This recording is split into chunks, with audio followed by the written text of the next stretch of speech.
जय हिंद दोस्तों, स्वागत है आपका एसके कॉन्सेप्ट एजुकेशन पर। आइए, मौलिक अधिकार के कुछ 23 से शोषण के विरुद्ध के अधिकार से हम लोग को पढ़ना है। क्या शोषण के विरुद्ध के अधिकार से पढ़ना है। आज से हम लोग कुछ एक टॉपिक नया जो शुरू करने जा रहे हैं। डेली दो दिवस याद करवाएंगे। क्या दो दिवस डेली याद करवाएंगे। जैसे 4 जनवरी विश्व ब्रेल दिवस। क्या 4 जनवरी को विश्व ब्रेल दिवस और 9 जनवरी को भारतीय प्रवासी दिवस। डेली दो दिवस हम लोग याद करेंगे। दो दिवस डेली याद करेंगे। प्रत्येक वीडियो में 2 दिवस हम लोग एकदम कंफर्म याद करेंगे। 4 जनवरी विश्व ब्रेल दिवस। क्या 4 जनवरी विश्व ब्रेल दिवस और 9 जनवरी भारतीय प्रवासी दिवस या प्रवासी दिवस इसको कहेंगे। चलिए आइए, अब हम लोग शोषण के विरुद्ध अधिकार पढ़ते हैं। क्या शोषण के विरुद्ध अधिकार, ये कितना से कितना अनुच्छेद में था? तो 23 से 24 अनुच्छेद। शोषण के विरुद्ध अधिकार अनुच्छेद 23 से 24। अब 23 में क्या था? तो बंधुआ मजदूर, बलात् श्रम और लोगों के खरीद बिक्री पर रोक। पहले क्या था ना कि जिस समय जमींदारी प्रथा था उस समय बंधुआ मजदूर बना के रखता था आदमी। आओ तो हमारे ही कमाना, हमें बस खाली कमाने के बदले बस उसको भोजन खाली एक परिवार का देता था। जो कमाता था उसी को सिर्फ भोजन देता था, यानी उसी को बंधुआ मजदूर कहते हैं। जब अधिकार मिला हमको तो बलात् श्रम, आप हमको से बरियारी काम, जबरदस्ती काम नहीं करवा सकते हैं। और लोगों की खरीद बिक्री पहले क्या था। आइए, अब हम लोग शोषण के विरुद्ध अधिकार पढ़ते हैं। क्या शोषण के विरुद्ध अधिकार, ये कितना से कितना अनुच्छेद में था? तो 23 से 24 अनुच्छेद। शोषण के विरुद्ध अधिकार अनुच्छेद 23 से 24। अब 23 में क्या था? तो बंधुआ मजदूर, बलात् श्रम और लोगों के खरीद बिक्री पर रोक। पहले क्या था ना कि जिस समय जमींदारी प्रथा था उस समय बंधुआ मजदूर बना के रखता था आदमी। आओ तो हमारे ही कमाना, हमें बस खाली कमाने के बदले बस उसको भोजन खाली एक परिवार का देता था। जो कमाता था उसी को सिर्फ भोजन देता था, यानी उसी को बंधुआ मजदूर कहते हैं। बलात् श्रम। अब आजकल क्या है, जब अधिकार मिला हमको तो क्या, जब अधिकार मिला हमको तो बलात् श्रम, आप हमको से बरियारी काम, जबरदस्ती काम नहीं करवा सकते हैं। और लोगों की खरीद बिक्री पहले क्या था कि आदमी का खरीद बिक्री होता था। इतना आदमी दे दो, हम इतना रुपया दे दो, 5,000 दे दो, हम अपना बेटा को सब दिन के लिए आपके यहाँ दे देंगे। लोगों को खरीद बिक्री, मेला में लोगों को खरीद बिक्री सुनते थे पहले। सोनपुर मेला बिहार में जो है वहाँ लोगों को खरीद बिक्री होता था। तो वही इसके तहत अधिकार दिया गया कि लोगों को खरीद बिक्री अब नहीं किया जाएगा। उसके बाद है अनुच्छेद 24 में क्या है? बाल मजदूरी अवैध। क्या बाल मजदूरी अवैध। कहीं कहीं देखते हैं अभी भी बाल मजदूरी है। कहीं कहीं जाएगा होटल पे तो देखिएगा कि छोटा छोटा बच्चा प्लेट धो रहा है। तो ये सब क्या है? बाल मजदूरी। तो उसको यह अधिकार है कि बाल मजदूरी पर 24 के तहत कहा गया है कि आप बाल मजदूरी नहीं करवा सकते, बच्चों से काम नहीं करवा सकते हैं। आइए आगे, धार्मिक स्वतंत्रता का अधिकार पढ़ते हैं। क्या धार्मिक स्वतंत्रता का अधिकार अनुच्छेद 25 से 28।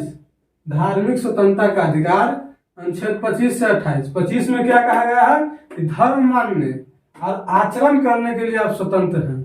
किसी भी धर्म को आप मान सकते हैं, आप कहीं भी घूम टहल सकते हैं। घूम टहल के लिए आचरण माने आप जैसे देखिए अनुच्छेद 25 कहता है जैसे सिख धर्म है। क्या सिख धर्म सर पे टोपी पहन के चलते हैं। क्या टोपी, पगड़ी बांध के, इसको पगड़ी कहते हैं। क्या पगड़ी बांध के चलते हैं। हम लोग अगर वो हेलमेट पहनने की जरूरी नहीं है जी सिख धर्म, क्योंकि वो पगड़ी बांधे रहता है। तो हेलमेट कैसे पहनेगा? हेलमेट नहीं पहनेगा तो उसको पुलिस गिरफ्तार नहीं करता। किस लिए? कि उसको यहाँ अधिकार मिला हुआ है। तो अनुच्छेद 25 के तहत उसको अधिकार मिला हुआ है कि धर्म मान सकते हैं, अपना धर्म के प्रति आचरण कर सकते हैं। जैसा मेरा धर्म में आचरण है वैसा हम कर सकते हैं। अनुच्छेद 26 में क्या है? धार्मिक प्रबंधन करने की स्वतंत्रता। हम जिस धर्म को मानते हैं उसको प्रबंधन, जैसे उसके बारे में आदमी को बताना, आचरण करना, प्रबंधन करना, उसके बारे में सारा, जैसे मंदिर बनाना हो गया, अगर हिंदू धर्म में है तो मंदिर बनाते हैं, सिख धर्म में है तो चर्च बनाते हैं, उसका प्रबंधन करते हैं कि कैसे हम अपना धर्म का विकास करेंगे। तो धर्म का विकास यानी प्रबंधन करने के लिए आप स्वतंत्र हैं अनुच्छेद 26 के तहत। आप अनुच्छेद 26 के तहत धार्मिक प्रबंधन करने के लिए स्वतंत्र है। अनुच्छेद 27 में क्या है? धर्म को बढ़ावा देने के लिए करारोपण।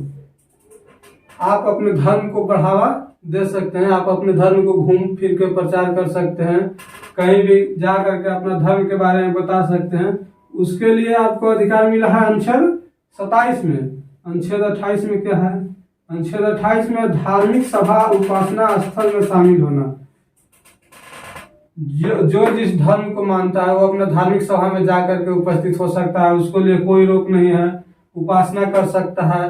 जैसे हिंदू धर्म में आदमी कहता है कि सहले हैं, ये उपासना कर सकते हैं, माने किसी धर्म के प्रति अपना जागरूकता दिखा सकते हैं, वो अनुच्छेद 28 में है। धार्मिक सभा कर सकते हैं, सभा समिति लगा सकते हैं अपना धर्म के बारे में कि हाँ हम अपना धर्म को कैसे बढ़ाएंगे, उसके लिए सभा होता है। तो धार्मिक सभा उपासना कर सकते हैं अनुच्छेद 28 के तहत। आइए अनुच्छेद 29 और 30, शिक्षा एवं संस्कृति संबंधी अधिकार। क्या? शिक्षा एवं संस्कृति संबंधी अधिकार अनुच्छेद 29 और 30 में है। क्या? अनुच्छेद 29 और 30 में है। ये सिर्फ बाबू अनुच्छेद 29 और 30 सिर्फ अल्पसंख्यक को मिला है। क्या? सिर्फ अल्पसंख्यक को मिला है। उसको में क्या है कि अनुच्छेद 29 में कि अल्पसंख्यकों के हितों का संरक्षण। अनुच्छेद आइए अनुच्छेद 29 पढ़ते हैं, अल्पसंख्यकों के हितों का संरक्षण। जो अल्पसंख्यक है बाबू, जो भारत में अल्पसंख्यक है, उसको हितों का संरक्षण अनुच्छेद 29 में है। अनुच्छेद 30 में शैक्षणिक संस्थान और शिक्षा का अधिकार। अल्पसंख्यकों को शैक्षणिक संस्थान, वो अपना शैक्षणिक संस्थान खोल सकता है जहां चाहे, उसका जहां इच्छा हो, जगह मिलने पर अपना शैक्षणिक संस्थान खोल सकता है। अपना अल्पसंख्यकों को बढ़ाने के लिए, अपना अल्पसंख्यकों को शिक्षा देने का उसको अधिकार है। वो कहीं भी इंस्टीट्यूट खोल सकता है। कहीं देखते हैं कि अल्पसंख्यकों के लिए स्कूल खुला हुआ है, तो वो अपना शिक्षा को बढ़ाने के लिए स्वतंत्र है अनुच्छेद 30 के तहत। आइए पढ़ते हैं आगे, संवैधानिक उपचारों का अधिकार। अनुच्छेद 32 संवैधानिक उपचारों का अधिकार। तो यहाँ के अनुच्छेद 31 पढ़ावे नहीं किए, अब अनुच्छेद 32 पढ़ा रहे हैं। अनुच्छेद 31 पढ़ावे नहीं किया, अनुच्छेद 32 पढ़ा रहे हैं। अनुच्छेद 30 में क्या था? संपत्ति का अधिकार। अब उसको 300 के ए में रख करके कानूनी अधिकार बना दिया गया। तो मौलिक अधिकार में कैसे पढ़ेंगे? 31 को मौलिक अधिकार में से हटा दिया गया है और 300 के ए में रख दिया गया है, उसको कानूनी अधिकार बना दिया गया है। क्या? कानूनी अधिकार बना दिया गया है। इसीलिए आइए अनुच्छेद 32 पढ़ते हैं। 32 में क्या है? संवैधानिक उपचारों का अधिकार। अनुच्छेद 32 को संवैधानिक उपचारों का अधिकार कहा गया है। अब अनुच्छेद 32 को प्रश्न पूछेगा कि भारतीय संविधान का आत्मा। क्या?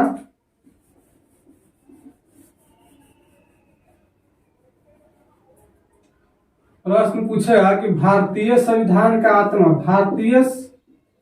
भारतीय संविधान का आत्मा पूछेगा तो प्रस्तावना को कहना। क्या? प्रस्तावना को कहना है। अब पूछेगा कि डॉक्टर भीमराव अम्बेडकर किसको आत्मा कहे थे? क्या? बी आर अम्बेडकर किसको आत्मा कहे थे? तो अनुच्छेद 32 को संवैधानिक उपचारों का अधिकार को डॉक्टर भीमराव अम्बेडकर आत्मा कहे थे। क्या? आत्मा कहे थे। संवैधानिक उपचारों का अधिकार का डॉक्टर भीमराव अम्बेडकर।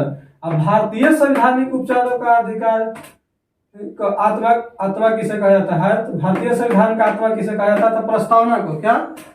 प्रस्तावना को भारतीय संविधान का आत्मा कहा जाता है। अब पूछा कि संवैधानिक उपचारों का अधिकार अनुच्छेद 32 को डॉक्टर भीमराव अम्बेडकर ने कहे थे।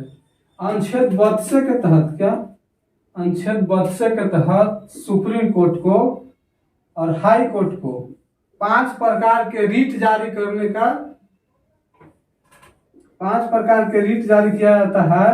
सुप्रीम कोर्ट और हाई कोर्ट द्वारा 5 प्रकार का रिट जारी किया जाता है।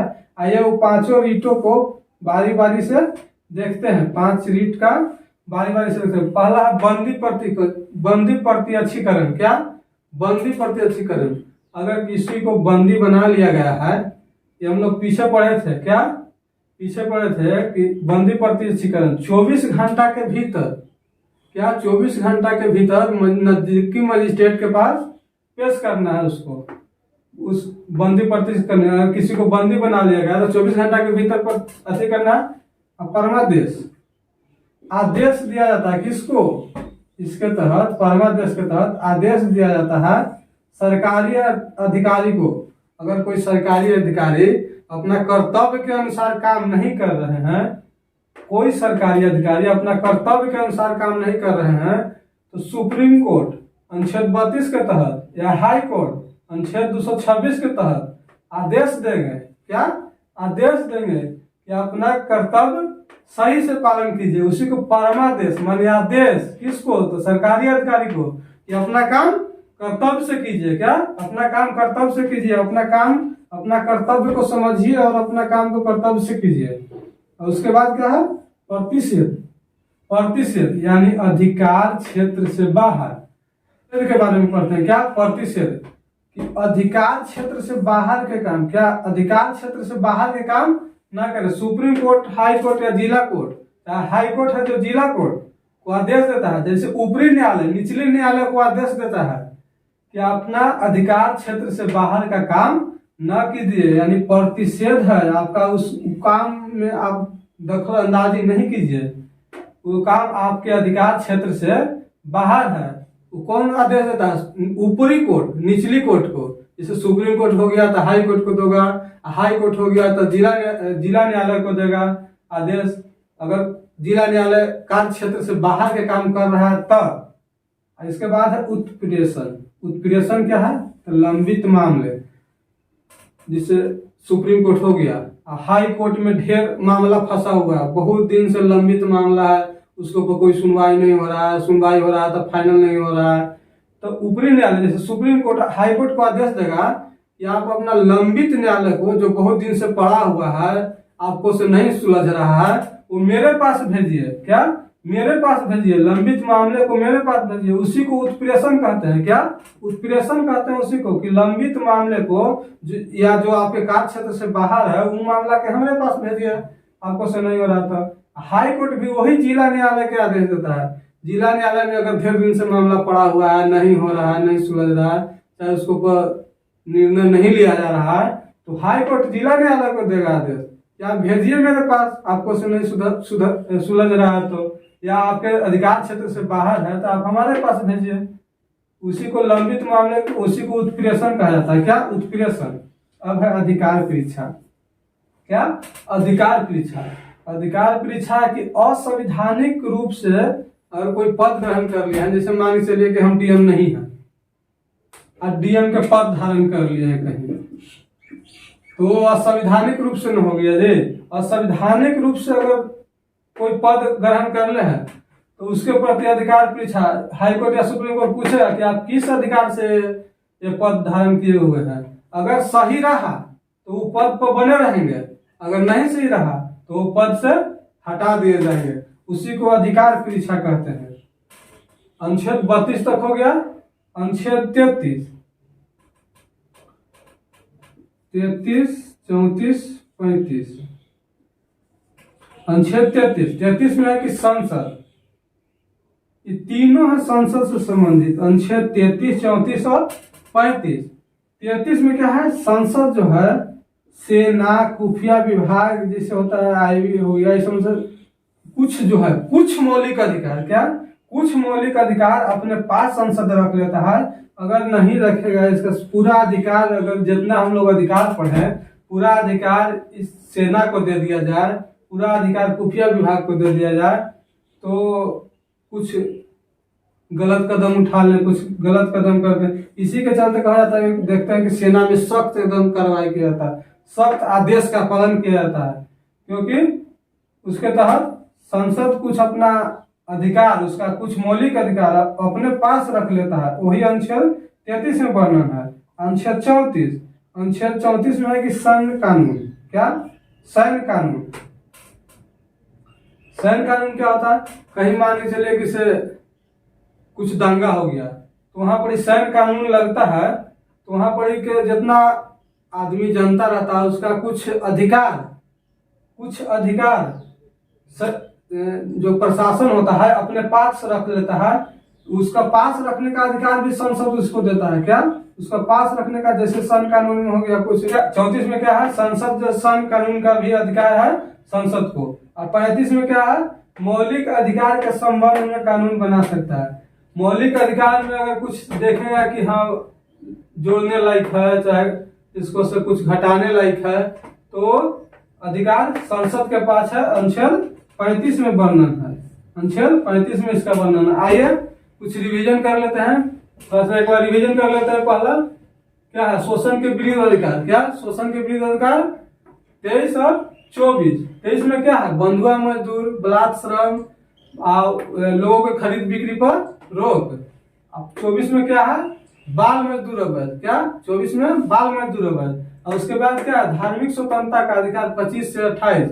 25 में क्या है? धर्म मानने आचरण करने की स्वतंत्रता। 26 में है धार्मिक प्रबंधन करने की स्वतंत्रता। 27 में है धर्म को बढ़ावा देने या करारोपण की स्वतंत्रता। और 28 में है धार्मिक सभा या उपासना करने की, धार्मिक सभा कर सकते हैं, उसके उपासना कर सकते हैं, अनुच्छेद 28 में है। उसके आगे है और शिक्षा एवं संस्कृति संबंधी अधिकार 29 और 30। क्या 29 और 30? यह सिर्फ अल्पसंख्यकों को दिया गया है। अल्पसंख्यक जो भारत में अल्पसंख्यक है, जैसे सिख, मुस्लिम, ये सब अल्पसंख्यक में आते हैं, तो इनको दिया गया है संरक्षण कि अल्पसंख्यकों के हितों का संरक्षण, वो अपना हितों का संरक्षण कर सकते हैं, उनको कोई ठेस न पहुंचे, वो अपना हित का संरक्षण कर सकते हैं, उनको यह अधिकार दिया गया है अनुच्छेद 29 के तहत। क्या अनुच्छेद 29 के तहत उनको यह अधिकार दिया गया है। अनुच्छेद 30 शैक्षणिक संस्थान और शिक्षा का अधिकार। क्या अल्पसंख्यकों को शैक्षणिक संस्थान खोल सकते हैं, अपना अल्पसंख्यकों को शिक्षा दे सकते हैं, अनुच्छेद 30 के तहत। और उसके बाद क्या है? 31 में था क्या? कानूनी संपत्ति का अधिकार था, तो उसको कानूनी अधिकार बना दिया गया। 31 को तो खत्म कर दिया गया। अब आ गया 32 संवैधानिक उपचारों का अधिकार, अनुच्छेद 32 को। क्या संवैधानिक उपचारों का अधिकार, अनुच्छेद 32 को।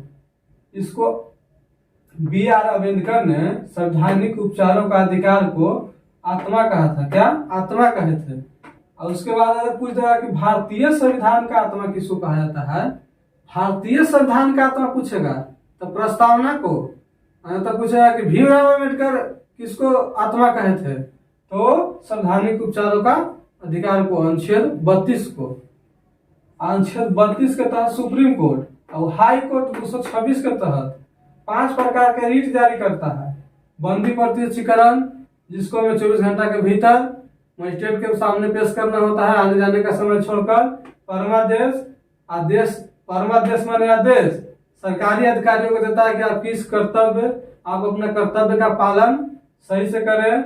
और प्रतिषेध, अधिकार क्षेत्र से बाहर, ऊपरी कोर्ट निचली कोर्ट को आदेश देता है कि अपना अधिकार क्षेत्र से बाहर का काम न करें।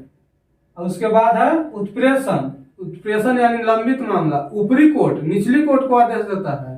क्या ऊपरी कोर्ट निचली कोर्ट को आदेश देता है कि जो लंबित मामला है, जो हमारे पास भेजिए, आपको नहीं सुलझ रहा है था। और उसके बाद है अधिकार परीक्षा।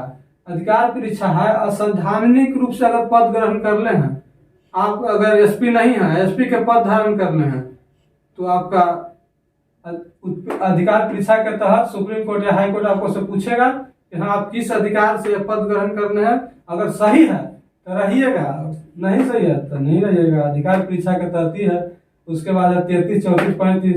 33 में है खुफिया विभाग या सैन्य विभाग के कुछ अधिकार अपने पास रख लेता है संसद।